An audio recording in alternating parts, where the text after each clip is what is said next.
Good afternoon. Thank you so much for joining us for NAMI Maryland's 39th Annual Conference. My name is Sarah Weissman and I am a volunteer with NAMI Maryland. I will be your moderator for today's session.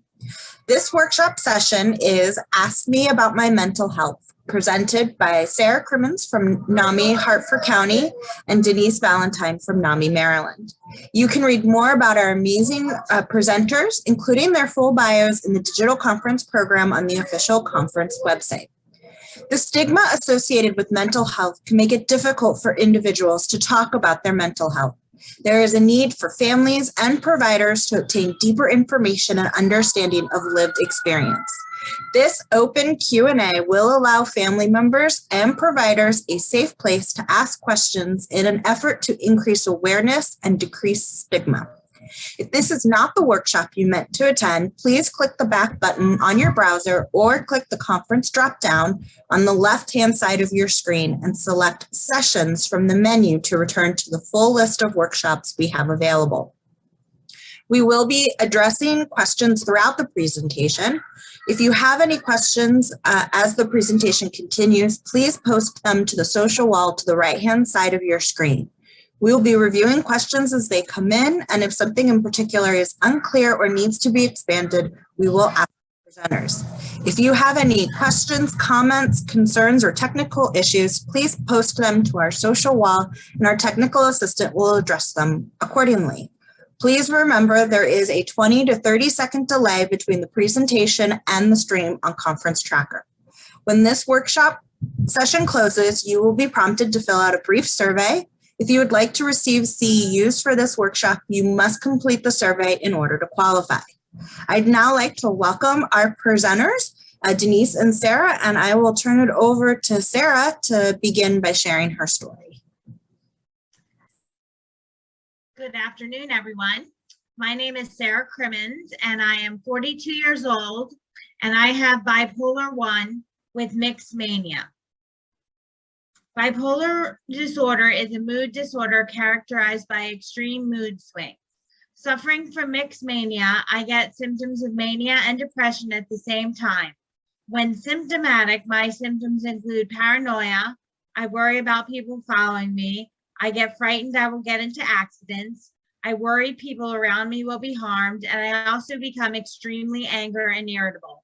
I suffer from both undereating and overeating, exhaustion, feeling like my skin is crawling, overspending, sensory sensitivity, racing obsessive thoughts, and ruminating, impulsivity, and when mania strikes, I feel as though when I hit the gas in my car, I could fly. I was first diagnosed in my senior year in college as paranoia crept in, and I began to believe everyone was talking about me. It was during this time, due to all the emotions that were out of control, I began self-harming.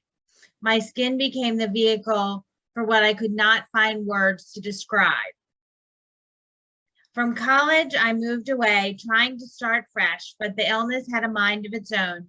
I was first hospitalized in the spring of 2003, and I stopped sleeping. My senses seemed to go wild. I always turned off the lights in my classroom, and all I could do was clean and organize. I was always one to take medication, but it took a long time to find the right combination. In May of 2003, I was sexually assaulted, and it sent me into a spiral to where I no longer trusted my own decisions, and I left my job and went home, where I stayed in bed for months. Being bipolar is somewhat like living on a roller coaster. There is a constant struggle to stay balanced. You achieve some balance, and then stressors come along and wham. That's what my entire 20s was like, one giant roller coaster. Being bipolar is also like watching things through one of those funhouse mirrors that distorts images. You begin to see events, people, places, and things not as they are, but through a skewed perception. People are trying to hurt you. No one cares about you, and the only one who knows, and you're the only one who knows what's best for you. It's a very scary place. During my 20s, I threw myself into working, but would get very easily frustrated and was never symptom free. During this time, I overdosed once and planned my suicide down to the last detail. A very good friend convinced me to go to the hospital and get help. As I entered my 30s, my mixed mania became full-blown mania. I began to believe I was going to die, and it didn't matter what I did anymore. I became reckless, lacked good judgment, and was very promiscuous. This led to a world of bad decisions, bad relationships, and many secrets and many lies. I was in an extremely bad place at this point. I've been hospitalized over 10 times, emergency petitioned twice, and taken to the hospital by the police twice as well. My first experience with the police was very positive. The officer talked to me and treated me with dignity the entire time. My second experience with the police was less positive, as the officer kept insisting I make some sort of decision, and when I couldn't, because of my state of mind, he haphazardly placed me in his car and drove me to the hospital. One displayed care and concern, the other did not. I found a new doctor in 2010 and began the slow process of finding the right medications and changing my attitude. Slowly, the medication began to level itself out, and I began to see myself as a person again. I realized that mental illness did not make me flawed, and I could educate people through NAMI about mental illness. You're never cured of mental illness. It's an illness you manage through medication and other things like exercise, journaling, good food, good choices, good sleep hygiene, and many other healthy choices.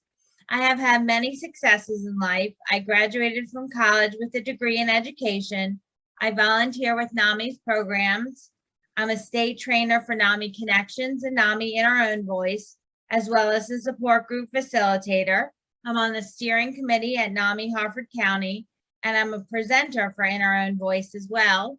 And I recently started working for NAMI on a part-time basis, 20 hours a week, which I'm very proud of.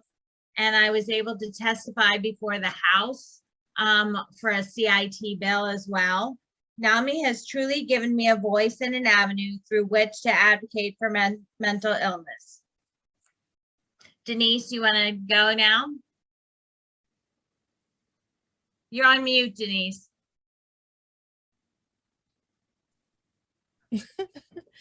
Yeah. Hi, I'm Deneice Valentine. I'm the Program and Training Coordinator at NAMI, Maryland. About 30 years ago, I was diagnosed with recurrent major depression with psychotic features and post-traumatic stress disorder. I have managed my depression with the help of a psychiatrist who provides monthly assessments of my symptoms, prescriptions for medications, and talk therapy. I have found the benefits to taking medications outweigh the risk. The medications help to reduce feelings of anxiety, depression, and reduce the psychotic symptoms that I sometimes experience, such as hallucinations or delusional thoughts. I know that I will need this treatment for the rest of my life if I am to manage my depression. Part of managing my depression includes having a social support network of family and friends to help me to identify early signs of relapse. Doing occupational things, such as volunteering as a peer mentor or support group facilitator, where I learn new coping skills on a regular basis from my peers. I have tried psychoeducation. I have taken the peer-to-peer recovery education course and a RAP course, where I developed a relapse prevention grid and a wellness and recovery action plan for early intervention when triggers and symptoms are present. I took nutrition classes to ensure that I ate and prepared balanced meals. I do positive affirmations, mindful meditations. I take a 35-minute walk every day, and I have a regular routine at bedtime to ensure proper sleep. So right now, I make informed, healthy choices that support physical and emotional well-being. I have a safe and stable place to live. I engage in meaningful activities such as mentoring, volunteering, caring for parents that are in their 90s, or being creative and donating handcrafted jewelry to be sold and the proceeds going to charity. I have built many meaningful relationships and a social network within the community that provide me with support. I really hope that I can continue to live a self-directed life, strive to achieve my full potential, and to mentor and give back to families affected by mental illness. And we're opening the floor for questions. Thank you both for sharing your stories. Bruce asks, my 51-year-old son has schizophrenia. He is on medicine. When I suggest he goes to NAMI peer-to-peer meetings, his reply is, why would I do that?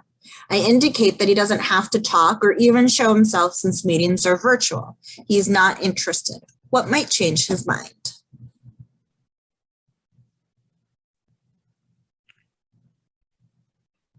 One of the things that I learned, because it took me a long time to come out and accept my illness. One of the things that I've learned that part of accepting help from peers, it means that you have to accept your illness. So with time, being patient with him, and with time, as he grows to accept his illness and he will accept the help of others, and peer support will mean more to him than it does now. I would say as well, if you can get in contact, maybe put him in contact with the people in your county that run the support group, and maybe he could email them and get a dialogue started and say, you know, if he would be interested in learning about what support they offer. And then he might be able to talk to the person and get a relationship going with them, and they could invite him personally. Maybe he would be more willing, but you do have to accept your illness, like Deneice said, to really want to then go out and share. And it's true, he could go and doesn't share. I mean, we have two things that would be available to him. We have Connections, which is a support group, which you can go and just listen and not share if you don't want to. And then we have actual peer-to-peer, which is a class that's offered that's more interactive, where you have 8 sessions and you can learn how to live well with a mental illness. So there's two things that that we would offer him. But you do have, it took me a while to really get to the point where I wasn't angry and frustrated, and where I accepted my illness and then reached out to other people. How do you help someone who won't accept their mental illness? That is a very difficult thing. But I would say by being there for them and just treating them like a human being and saying, you know, do you want to go out to lunch? Do you want to watch movies together? My sister and I used to take mental health days, quote unquote, and we used to just do stuff together, because you can't make someone accept their mental illness. It's something they have to do by choice. And so the only thing you can do is be there for them as a person and as a friend. And then hopefully they'll maybe open up to you and talk to you about what's going on with them. And then maybe you can make some headway into having them into their own self accepting their mental illness. Deneice, did you have any thoughts? Yes, what helped me accept my mental illness was I listened to several inner own voice presentations. And there's something very powerful about hearing someone who has accepted their illness and is in recovery. And it's something very powerful about that message that you hear in an inner own voice presentation. And I became determined that I was going to live well too. And so I was going to do what was necessary to live as well as those individuals that were standing in front of me. So then from there, I went to informational meetings that Metro Baltimore had, where I learned more about mental illness, period. And once I learned that mental illness was a brain disorder, it helped remove some of the stigma that was associated with mental illness. So I went on a long journey towards acceptance. It didn't happen immediately. It happened over a couple of years. And I attended the informational meetings, and then I went to support groups. And from there, I took peer-to-peer, and I have not stopped running since. I hit the floor, and I've been, in recovery ever since. So if you can manage to get them to an informational meeting or get them to hear our Voices of Experience, NAMI Maryland puts on a Voices of Experience, where family members and individuals that are living with mental illness talk about their experiences. And that is a powerful message, and it changes minds and hearts. So that's one way you can help someone accept their illness. And also for me, one of the things that happened while I got a very good doctor. And one of the things that helped me see that I was still valuable and that my mental illness didn't define me was one time he came in and he's like, "I'd like to see your resume."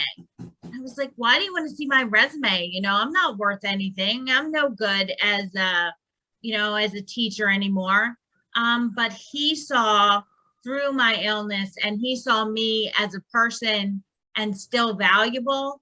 And so believing in your own value or helping them see that they're still valuable as a person, and their illness does not define who they are and what they can do, is something that really helped me become less resistant to accepting my illness.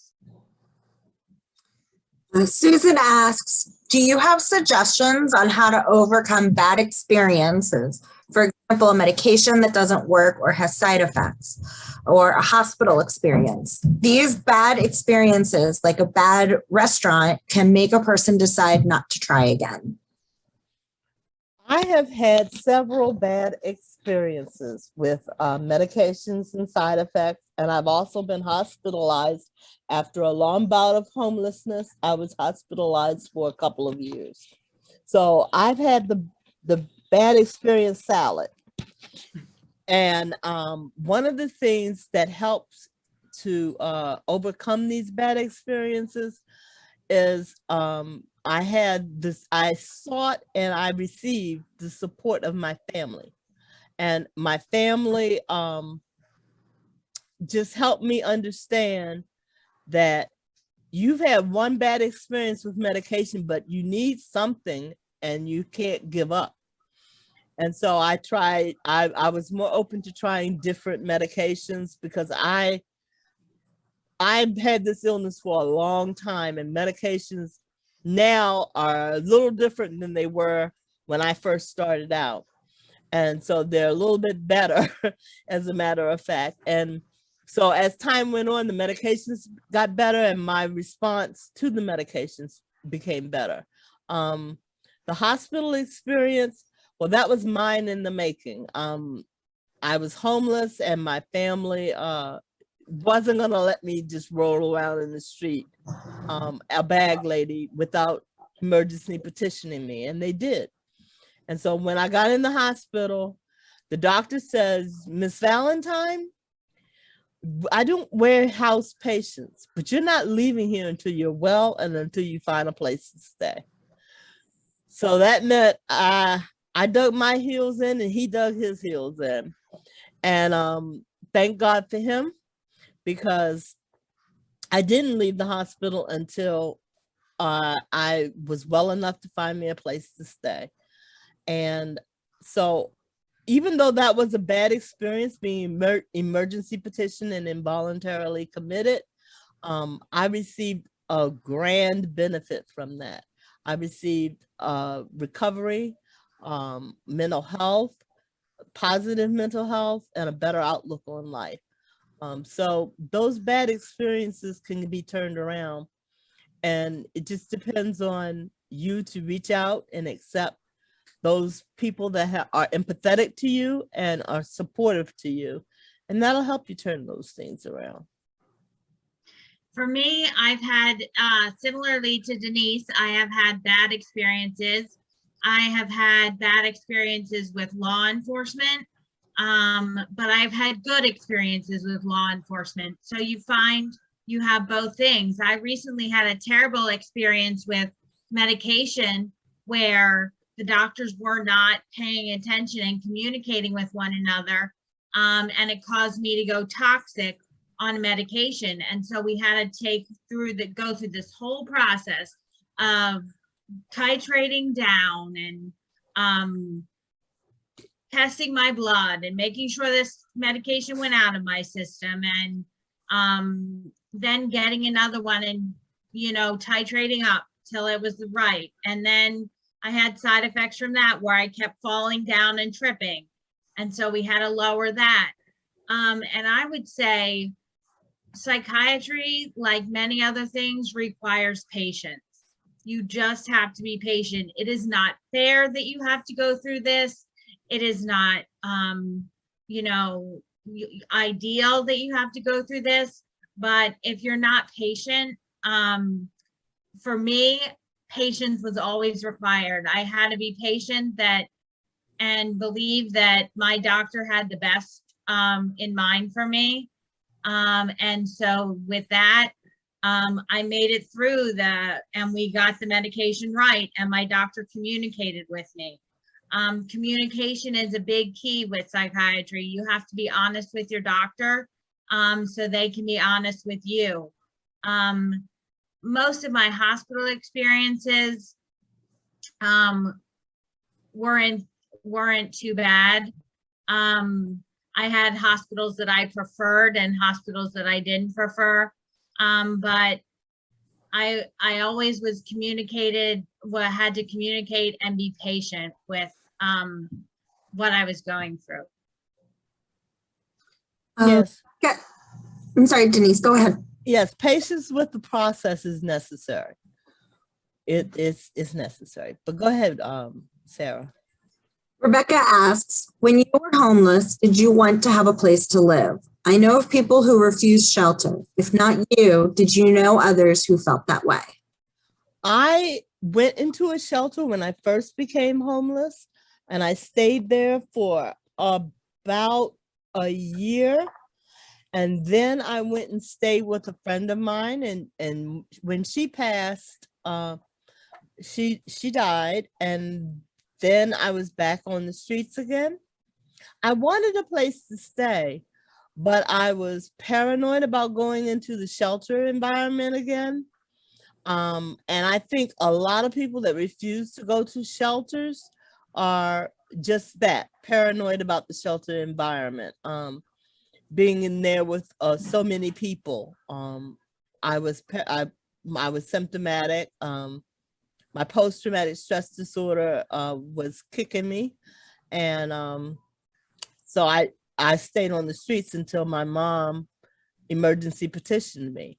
So I think everyone wants a place to live, but they may not know how to get a place to live.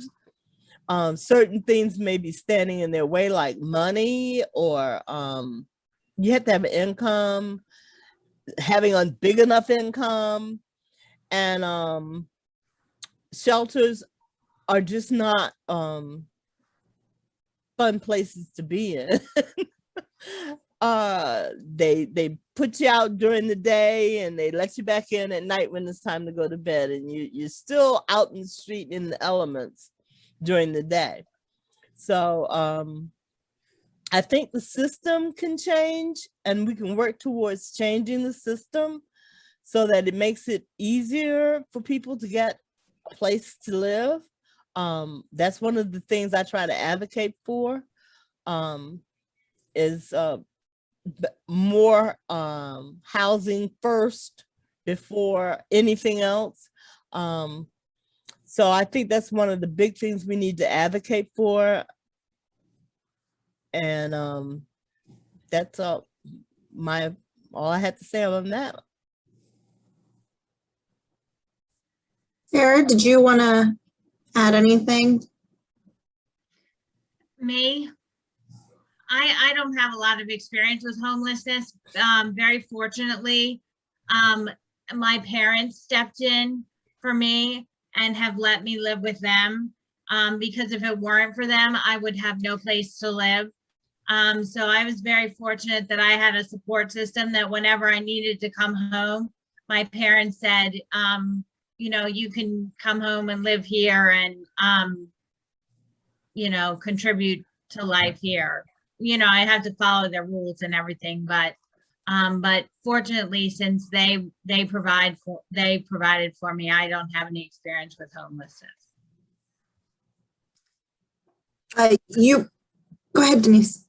That homelessness is something that a lot of people who have mental health conditions go through, and there are ways to avoid it, and there are things that you can do if you're patient, but you have to work that system, and you have to really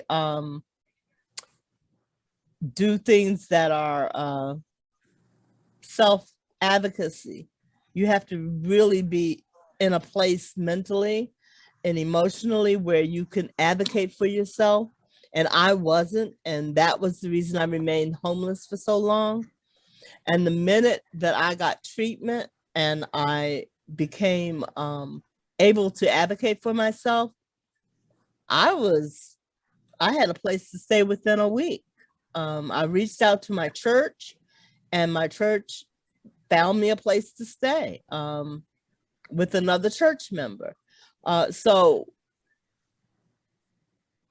I just would like to say, before you become homeless, advocate more for yourself and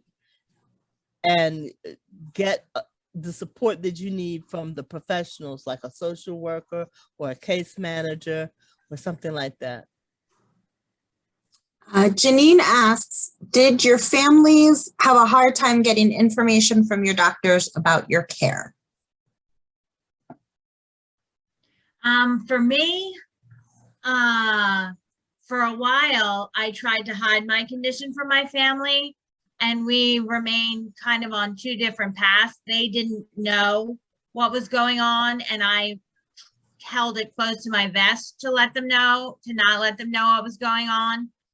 So there was not a lot of information exchanged, and I didn't really have excellent medical care at the time. And so since I didn't have excellent medical care, there was not a lot of exchange of information. When I found my new doctor, and my parents agreed to help me with getting treatment from him, my father really liked him. And so I gave them permission to exchange information. And it was that I gave them permission to exchange information. And so they don't have any trouble, but I had to give consent, because once you're over 18, you have to give consent.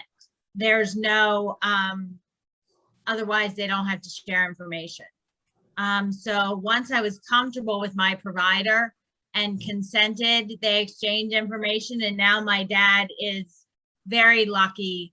I'm very lucky, and my dad is very pleased with this doctor that I have. But you have to give consent. My family had a hard time getting information from my doctors. I had a hard time getting information from my doctors. So I started to bring a family member or a close friend to help me advocate. I've had the same doctor for over 30 years. And in the beginning, I had to bring someone to help advocate for me and help him open up to me and tell me things, because he wasn't explaining things to me and that I adequately. Over the years, he's gotten better and I've gotten better.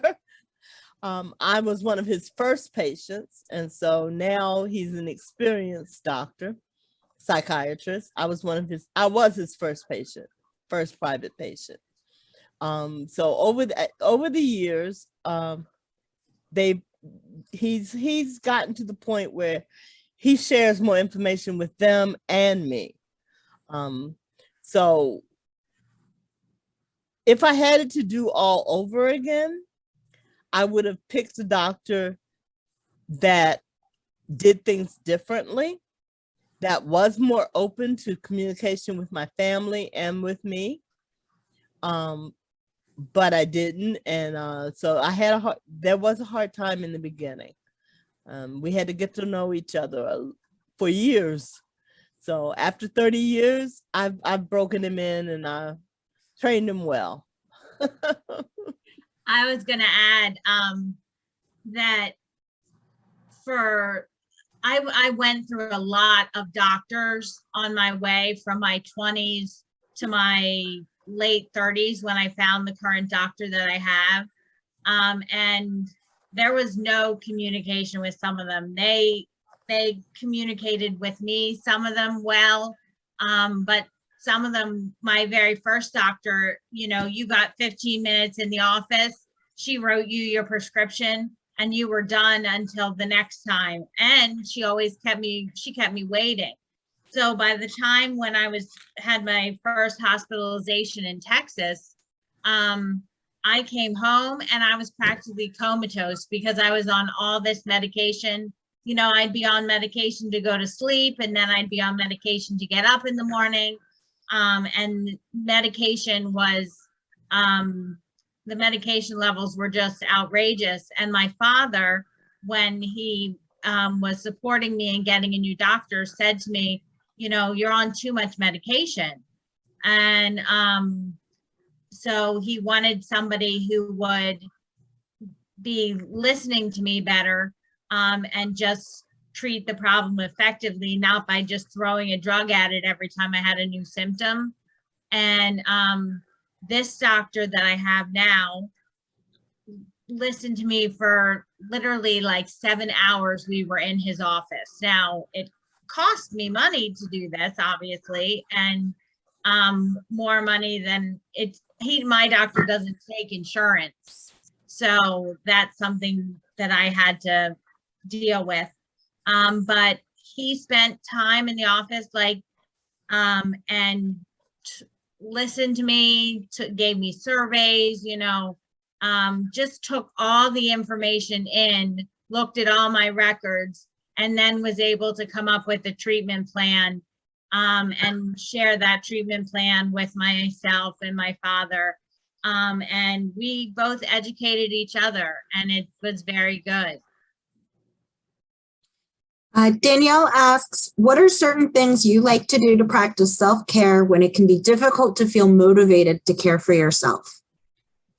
Those are the times when it's difficult to be motivated. Those are the times that you really need to be motivated. Those are the times when you have to have in your arsenal things that are quick and easy to do, like yoga breathing, or I have a grounding stone where I just rub it, or I'll rub it and just feel the texture and do a mindfulness exercise on just that.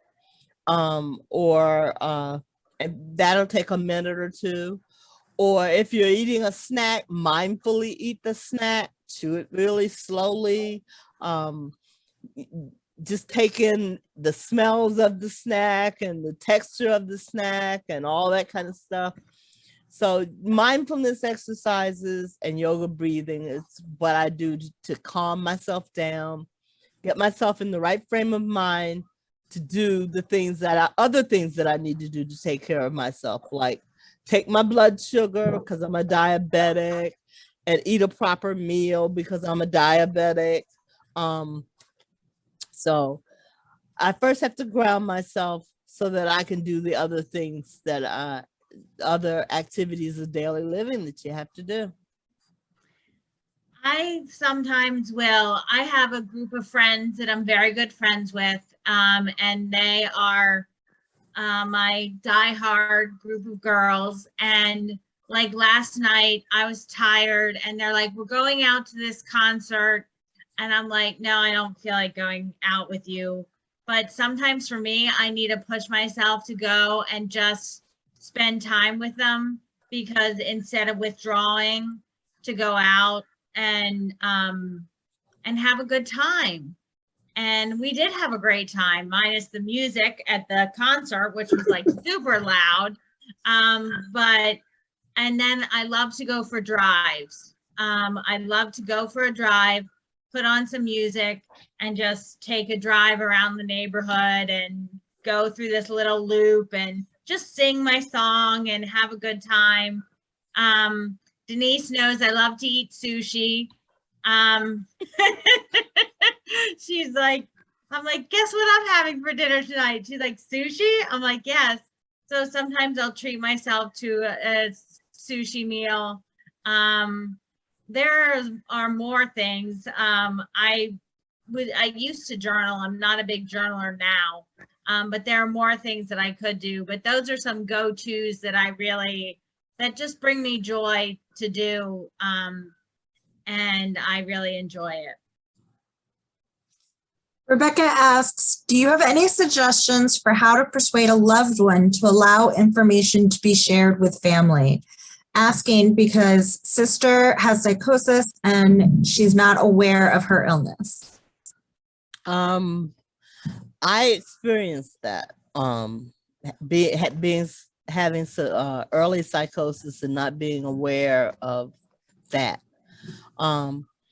What helped me allow information to be shared with my family is that they and my friends, they said, let me go with you to your appointment. I can help you with that. I would sometimes be frustrated with my doctor and expressing frustration or anger or something. And they would take that opportunity to say, let me help you with that. I can go with you to your appointment and help you with that. And they were very helpful, so I would drag them on in and they would sit down, and they were actually very helpful with those issues that I had, and I couldn't express them adequately to the doctor to get a good response. So just say, let me help you with that. I have parking anxiety because I've hit a few parked cars in my day, so I don't like to go park my car in crowded lots.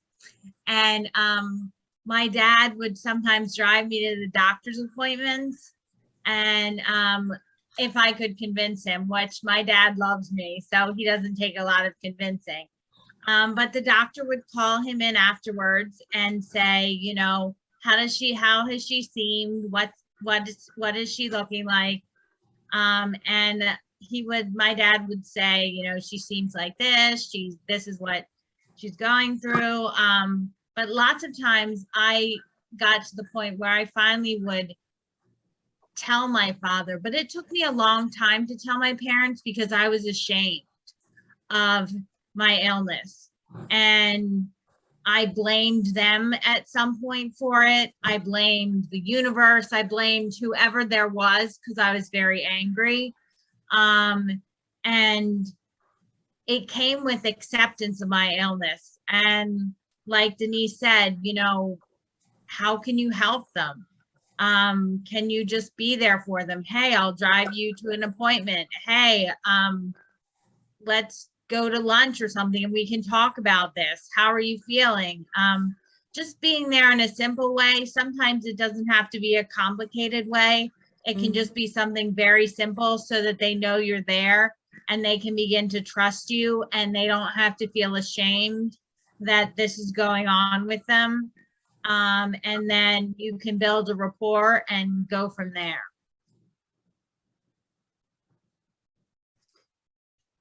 You both have lived incredible experiences and have overcome a lot. What would you say to a family member or a friend who is nervous about talking to their loved one and nervous about getting the reply of, well, that person is different than I am, or they had different systems of support, or finding whatever excuse they might come up with to avoid accepting their illness or seeking new treatment or whatever might be needed for their own health? Go ahead, Sarah. Deneice? No, go ahead. When I was first hospitalized, I was sharing my inner own voice story yesterday at a college, or Thursday. When I was first hospitalized, my parents sent me flowers, and people were cracking up. They're like, they sent you flowers for your first hospitalization? And I'm like, yeah, that's what they could do. But they didn't have any knowledge of what was going on, and I didn't have any knowledge of going on. So we were operating in two very separate worlds of this. And remind me what your question was again, because now I forgot. What would you suggest somebody might say to their loved one who's going to come up with excuses? You know, if I go to my loved one and say, I heard these two incredible stories of women, and kind of share your story, what would you say to someone who says, but they had X, they had parents there, they had family, they had a different support system, a different illness, finding any excuse possible to avoid getting treatment or acknowledging their illness? There's always an excuse. There is always an excuse. For me, there was excuses like my parents wouldn't understand. My siblings wouldn't understand. The medication makes me too tired. You know, there's always an excuse you can make for not sharing. And I can remember when I wrote poetry when I was first ill. I have books and books of poetry that I wrote.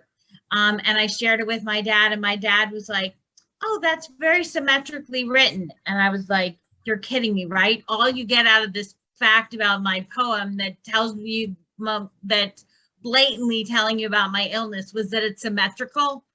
But we were just on different wavelengths. And so I say patient a lot.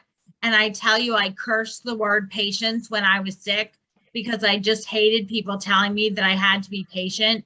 But you do have to be patient. And my mother always tells me now, she's like, Sarah, if people don't understand what you're going through and they're not in your shoes, they can't always grasp it. And if people haven't gone what you're going through, they're not going to get it completely. They're not going to suddenly, have this light bulb and say, oh, of course I get it. You just have to be patient with them and tell them a little bit at a time and say, I try to be as descriptive as, it feels like my skin is crawling, or it feels like all my emotions are put up in a blender, or I try to come up with very specific things, which is why I used to write, to share with them examples of what I was going through. And Deneice and I have different stories, and other people I hear, everybody has a different story that you are going to share. It's not going to be the same. But we've had our high highs. I've had my high highs. I've had my low lows. And it's a risk to share. It's always a risk because sometimes people are going to accept you, and sometimes people won't. But you can't give up. There's one connection in Connections recovery support group. The last principle of support is we will never give up hope. And I was a spiritual person, and I used to pray, protect my life and protect my mind. And my mom was always, she was like, we were always hopeful for you. And you just hang on to that hope and believe. For me, I just hung on to that hope and I believed. And eventually people came around. I'm going to answer the question from a different point of view. One of the things that I do at NAMI Maryland is I answer the warm line when I'm in the office. But I answer the warm line, and what I remember most most helpful to other people is to listen and to ask, and after I've listened and gleaned what their problem, what they think their problem is, and I repeat it back to them, relayed what I think they've said to me back to them, and I asked them, how can I help you today? And that's really the only thing that you can do as a family member, is to listen and to say, how can I help you today? You know, I know that you're going through X, Y, and Z, but how can I help you today? What can I do to help you today? And keep them in the present. And basically, it will turn things around. Because I've watched people on a warm line telephone call get turned around with that. How can I help you today? And so that's what I say family members should ask most often. How can I help you today? So we have time for one more question. And Christina asks, any thoughts for those who struggle with stabilizing and self-medicating their symptoms with alcohol or other substances? That is a common problem. It is a very common problem.